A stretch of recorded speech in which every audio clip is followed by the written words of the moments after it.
Did you know that your cryptocurrency transactions are being tracked? Now, unless you're using a privacy coin like Monero, everything you do is being closely watched by blockchain analysis companies. And even then, there's a high likelihood that they know what you're up to.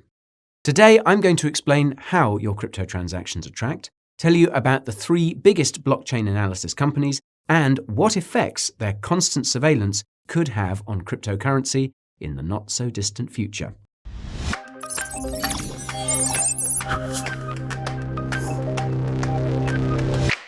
Before we look at how crypto is being tracked, I need to spit out a few facts. If you're here for financial advice, I'm afraid you won't get any of that. If you're here for entertaining educational content, however, this video is packed. So please contact a financial advisor if you're trying to make your wallet fat. Now, welcome to anyone new and to those coming back. My name is Guy and the Coin Bureau is where it's at. That's because it contains some of the highest quality crypto content in the world. Coins, tokens, news, reviews, and other topics that make no coiners hurl.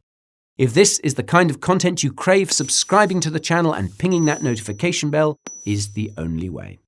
There's only so much time in a day, which is why I've left timestamps below that you can use to skip around if you don't have time to stay. Just make sure that you come back and watch the rest later, okay? Right, that's all you need to know about me. Let's see how these companies are tracking cryptocurrencies. If you're surprised to hear that cryptocurrency transactions are being tracked, you probably didn't know that not all cryptocurrency transactions are anonymous. In fact, quite the contrary. Most cryptocurrency blockchains are public, meaning anyone can analyze the transactions within each block, especially if they have the right tools. When Bitcoin began back in January 2009, these tools didn't exist, so it wasn't all that easy to track BTC transactions unless you were a hardcore cypherpunk. This changed in November 2010 when the first explorer was created for the Bitcoin blockchain by a Bitcoin Talk forum user called Thamos, aka Michael Markart. And funnily enough, the first reply to Michael's post is, quote, "As a non-programmer, I like this. I can see how my transactions are not 100% anonymous." In the months that followed, more elaborate blockchain explorers were made for Bitcoin, and today there are blockchain explorers for just about every cryptocurrency out there. Besides allowing anyone to easily analyze the transactions in every block, today's blockchain explorers also offer a series of simple tools. The most popular of these is probably the rich list or top holders page, which lets you see the largest holders of any given coin or token. As such, you could say that blockchain explorers are the precursor to modern blockchain analytics companies. The only real difference is that blockchain analytics companies use much more advanced tools to track transactions, and it costs money, sometimes lots of money, to use these tools. If you're wondering why these companies exist at all, the answer is regulations. Institutions and institutional investors are subject to much stricter requirements and regulations than the average person, at least on paper. They need to know where all the money is coming from and where it's going to. This is something that can be difficult to do for cryptocurrencies without advanced tools. Blockchain analytics companies make institutions more comfortable with providing services to cryptocurrency companies, namely banking. They also make institutional investors more comfortable investing in cryptocurrency since they can know that all their investments are above board, whatever that board may be. Now, most of these regulations come from the Financial Action Task Force's, or FATF's, recommendations, and you can learn more about what they're recommending for cryptocurrency using the link in the top right. Although every blockchain analytics company has its own unique approach to tracking cryptocurrency transactions, their methodologies are more or less the same. It all starts with cryptocurrency exchanges. Now, if you've ever used a crypto exchange that requires KYC, your identity is connected to your crypto wallet, assuming you sent coins and tokens to or from the exchange, of course.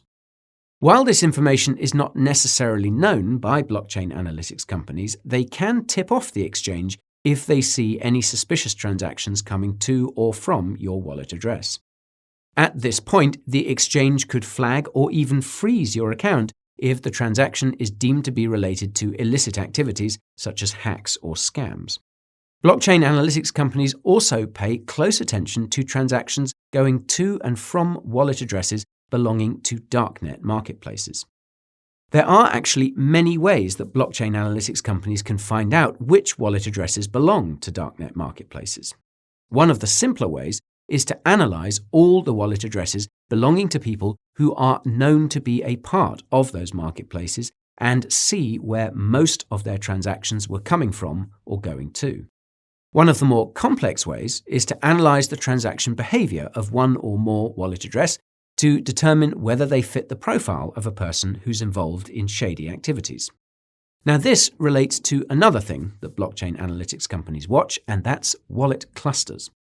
In short, by analyzing the transactions between certain wallets, it's possible to figure out whether those wallets belong to the same person or multiple people. And last but not least, blockchain analytics companies track transactions coming from mixers.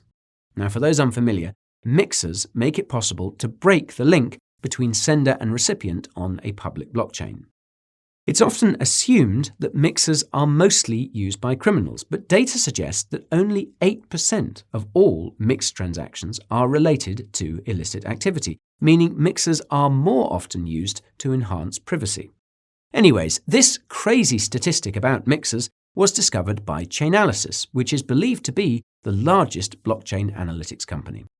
Chainalysis was founded in October 2014 by Jonathan Levin, Michael Groninger, and Jan Muller.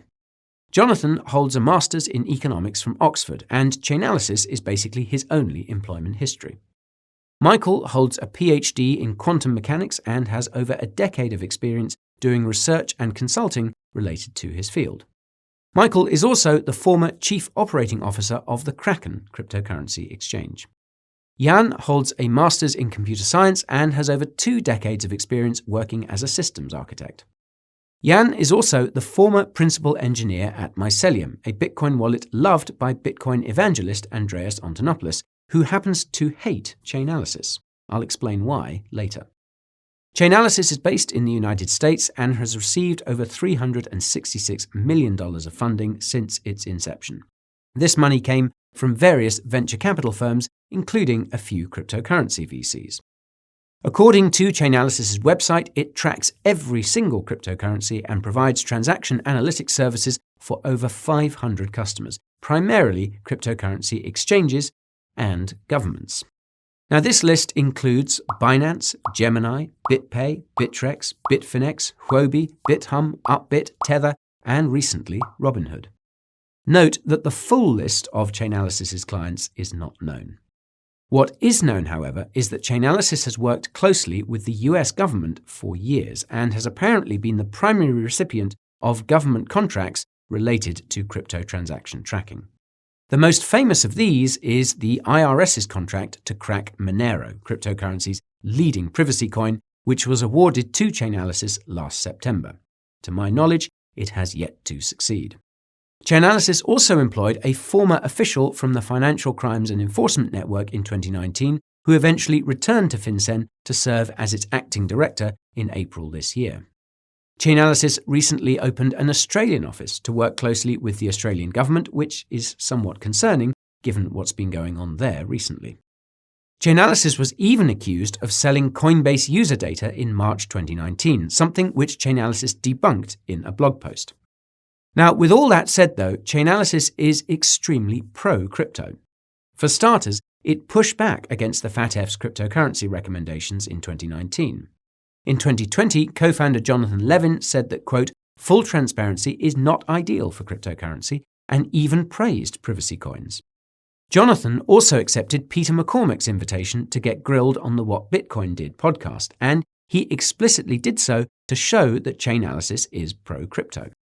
To top it all off, the company recently added BTC to its balance sheet, with co-founder Michael Groninger mentioning that, quote, we will continue to pursue other digital assets as potential future investments. Now, if you want to know what other companies are buying BTC, you can check out my video about that using the link in the top right. The second largest blockchain analytics company is Elliptic. Now, Elliptic was founded in October 2013 by Adam Joyce, James Smith, and Tom Robinson. Adam holds a PhD in mathematics and worked as a quant before co-founding Elliptic. James holds a PhD in computer science from Oxford with a specialization in machine learning and natural language processing. He also worked in finance prior to co-founding Elliptic. Tom holds a PhD in atomic and laser physics, now there is a cool qualification, from Oxford and dabbled in finance and green energy until he co-founded Elliptic. Elliptic is based in the United Kingdom and has received over $100 million in funding since its inception. This money came primarily from VCs and partially from a few banks, such as Wells Fargo. According to Elliptic's website, it tracks, quote, 100 plus crypto assets, representing 97% plus of all assets by trading volume, and provides transaction analytics services for over 100 customers, primarily cryptocurrency exchanges and banks. This list includes Coinbase, BitGo, Bitcoin Suisse, Local Bitcoins, Silvergate, Santander, SBI, and Fidelity, one of the largest asset managers in the world. The full list of Elliptic's clients is likewise unknown, but what is known is that Elliptic provides specialized tracking services for specific cryptocurrencies, notably Stellar. Now, this makes sense given that Stellar's goal is to integrate with and improve the existing financial system by partnering with existing institutions in legacy finance. More about Stellar in the description. Like Chainalysis, Elliptic was accused of selling Coinbase user data in 2019. Elliptic co-founder James Smith admitted that Elliptic had been selling Coinbase user data, but that it was not selling personally identifiable data. In contrast with Chainalysis, Elliptic seems to have a much more neutral attitude towards cryptocurrency. It's fine with the FATF's overreaching recommendations, but it frequently discusses its own dank statistics, like how 77% of people don't trust the current financial system, and fewer than 0.5% of all crypto transactions are related to illicit activity. Even so, Elliptic is slightly off-center, so to speak, and that's because it's keen on helping governments keep a close eye on their central bank digital currencies. Now, if you want to know what the central banks are planning, you can find out by clicking the link up there in the top right. The third largest blockchain analytics company is Ciphertrace. Now, Ciphertrace was founded in September 2015 by Dave Jevons, Shannon Holland, and Stephen Ryan. Dave holds a master's in computer science and spent most of his life working in executive positions at companies he founded. The most famous of these is IronKey, which made super secure USB keys, so secure that Ripple's former CTO has been struggling to get his BTC out of his IronKey for years. Shannon holds a bachelor's in computer science and was an early employee at Apple before joining IronKey. Stephen holds a bachelor's in information systems and held executive positions at a series of high-profile companies, including Visa, where he served as senior vice president. Stephen also worked at IronKey. Ciphertrace is based in the United States and has received over $45 million in funding since its inception. This money came from VCs, but Ciphertrace's website suggests that most of its funding comes from the United States Department of Homeland Security.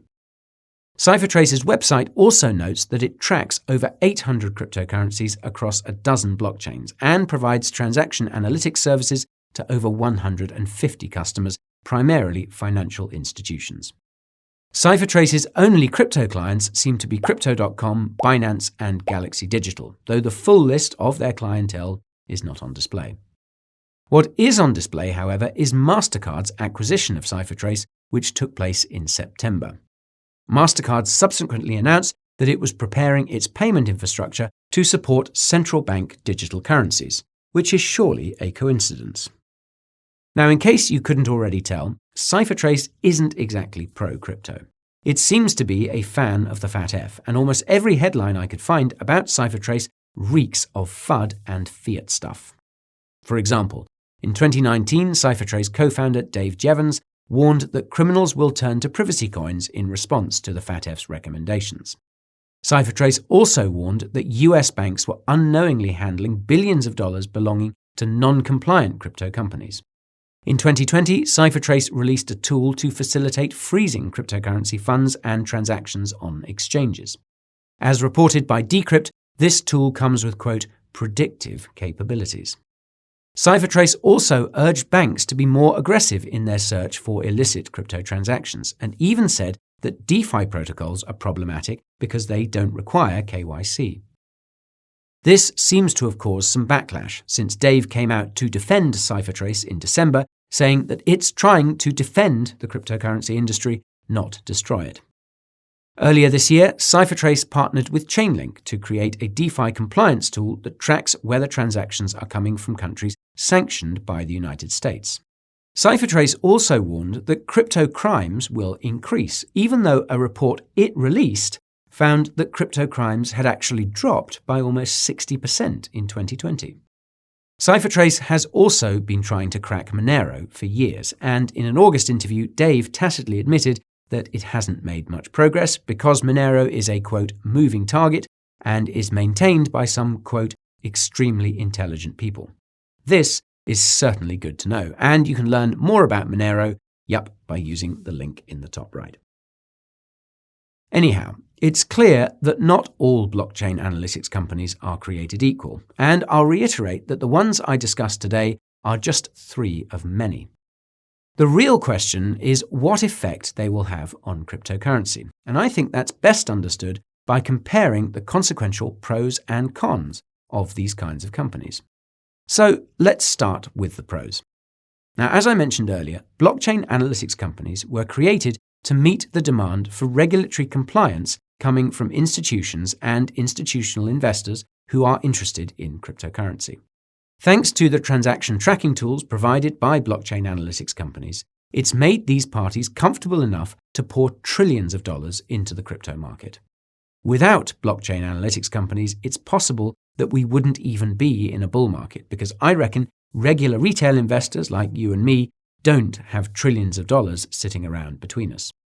It would also be much more difficult to buy crypto and cash out of it, since banks wouldn't be comfortable working with cryptocurrency exchanges.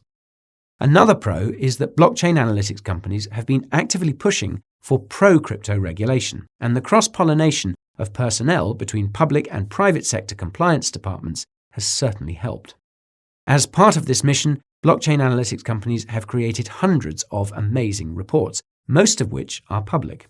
These reports have gone a long way towards informing individuals and institutions alike as to what the crypto market is really like. My favourite finding comes from Chainalysis, and that's that 85% of the crypto sent to exchanges comes from just 4% of crypto traders. More importantly, these reports made it possible to prove that cryptocurrency is by and large compliant, and only a sliver of cryptocurrency transactions are related to illicit activity. And this ties into the final benefit of blockchain analytics companies, and that's that the tools they've developed have helped authorities catch some seriously evil people and lock them up for life. And the founders of all the companies I mentioned today are genuinely passionate about the rule of law. The thing is that not all laws are just, and this brings me to the cons of blockchain analytics companies. As I mentioned earlier, Bitcoin evangelist Andreas Antonopoulos hates these companies, and that's because they're happy to work with any government so long as the price is right. Now, it's easy to forget that not every country is as benevolent as the Western ones many of us live in, and there's no guarantee that our countries will remain that way indefinitely either. Put simply, the tools provided by these companies are ultimately like weapons. They can be used for good or evil, and they're going to become more powerful as cryptocurrency adoption continues. A misuse of these tools could lead to a level of totalitarianism we have never seen before. Now, some would say that a line has already been crossed in this direction because of the erosion of privacy these transaction tracking tools create for cryptocurrency holders. If you watch my video about the worst case for cryptocurrency, you'll know that privacy is required for financial freedom. This is because even though cryptocurrency transactions aren't controlled by a centralized authority, you could still be punished for making a transaction a centralized authority doesn't like if it can track it.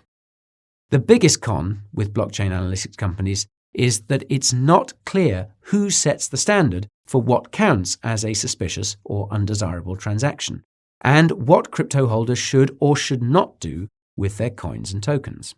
In theory, these companies simply tailor their tools to their customers' needs. In practice, however, we could see something very different emerge, especially when it comes to stuff like ESG. It's also not clear if there are time limits to these risk assessments. If you bought something from a darknet marketplace a decade ago, will your wallet address forever be seen as suspicious? Will the BTC or ETH you used for that purchase be forever tainted? Crypto holders need to know the answers to these questions, and I reckon they also have the right to know exactly how these blockchain tracking companies work and who they are working with. This degree of transparency is only fair, after all. Isn't that what the blockchain is all about? Well, that's it for my video about blockchain analytics companies, folks. But now I want to hear from you. So, how do you feel about these companies? Drop me a comment down below. Now, if you enjoyed the video, hit that like button to let me know. Remember to subscribe to the channel and ping that notification bell before you go. If you've already watched all the videos here on Coin Bureau, head on over to Coin Bureau Clips to get the rest of the show. You can also follow me on Twitter, TikTok, and Instagram and get all the daily crypto updates you need on Telegram. I also send out a newsletter once a week which comes packed with the crypto wisdom you seek. The only thing better is a Coin Bureau sweater or a beanie, hoodie, or tee. You can find my socials, Telegram, newsletter, merch store, and more using the links in the description. Many thanks if you've made it this far. I appreciate you all wherever you are. Have a wonderful morning, evening, or night, and I'll see you all again when the time is right. This is Guy bidding you goodbye.